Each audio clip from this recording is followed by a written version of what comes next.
بسم الله الرحمن الرحيم وحمانت كلمي قدقي سياحيها رئيس الوزراء مقعاوي إنه بارتان كسميو دعدي حبسي كدعدي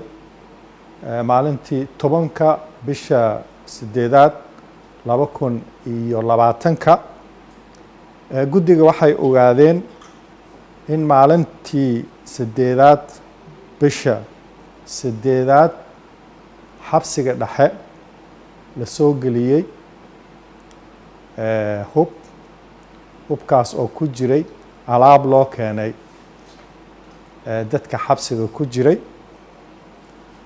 waxaa kale guddigu u caddaatay in maalintii 10 bisha loo keenay maxaabiistii meeshii ku jirtay oo damacsanaa in dhibaatooyin ay ka sameeyaan xabsiga rasaas dheeri ah loo keenay hubkan waxaa lagu soo qariyey mar jawaan liin ah marna waxaa lagu soo qariyey hilib hubkaas markuu gaaray maxaabiistaas oo u diyaar garooway in dhibaato meesha ay ka ridaan waxay u suurto gashay in ay dagaalka ay bilaawaan maalintii 10 bisha 8 halkaas oo ay ku isticmaaleen bastoola iyo bambooyin maxbuuskii ugu horeeyey oo baxsaday oo ilbaabka weyn oo xabsiga ka baxay hortiisana uu ku dilay sirkaal ilaalinaya waxaa la ogaaday in arrimahaas ay fududeeyeen dad ciidamada ka mid ahaa oo maalintaas shaqada ku qornaa waxaa hadda la qabtay oo gacanta ku jira oo ciidamada usluubta ka mid ah lagu tuhunsan yahay in falkaas fududeeyeen masme ahe ay sameeyeen dayacaad waajib 12 ciidanka usluubta ka mid ah saraakiil iyo ciidanba iskugu jiraan kuwaas oo hadda si fiican loo baaray waxaa ku jira dadkaas usluubta lahaayo waxaa weeye waxaa xabsiga dhexe qofkii marka mas-uul ka ahaa taliyihii xabsiga dhexe iyo ku-xigeenkiisa oo gacanta lagu haayo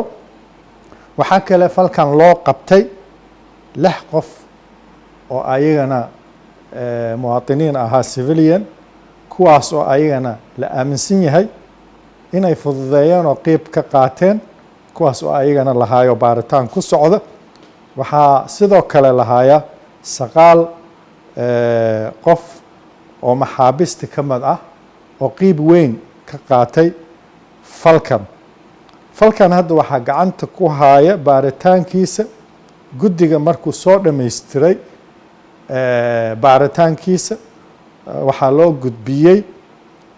xeer ilaalinta ciidamada qalabka sida maadaama dadkan ciidan ay u badnaayeen dadka kale caawina ay ahaayeen dad argagixisada la shaqaynayay waxaa wasaaradda cadaaladda ka howlgashay in dib u howlgeliso shuruucda xabsiyada dalka sharci number 7 oo soo baxay 30 bisha 12 1971 iyo habraaca xabsiyada dalka habraacaas oo nambarkiisu yahay 49 oo soo baxay bisha 9 taariikh 9 bisha 8 1984 habraacaas waxaa lagu faahfaahiyey waxyaabaha laga mamnuucay xabsiyada dalka iyo waxyaabaha loo baahan yahay in la qabto waxaa loo baahan yahay in tababaro khaas ah la siiyo ciidamada usluubta wacyigelin guudna la siiyo maxaabiista ku jirto waxaan faray ciidamada usluubta iyo taliyaashaba in habraacaas iyo shuruucdaas la howlgeliyey ay u hoggaansamaan. waxaan aad iyo aad ugu faraxsanahay in lasoo gebagabeeyey dadna loo haayo dhacdadii xanuunka badneed oo xabsiga dhexa ka dhacday. waxaan aad iyo aad ugu xunnahay intii ku dhimatay iyo intii ku dhaawacantay. waxaan leenahay intii ku dhimatay oo ciidamada usluubta ka mid ah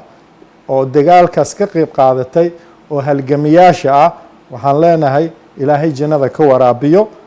kuwa faldambiyeedka ku kacaya ummaddana ma aragtay u horseedayo dhibaato, waxaan leenahay ayagana ciqaabtooda way heli doonaan.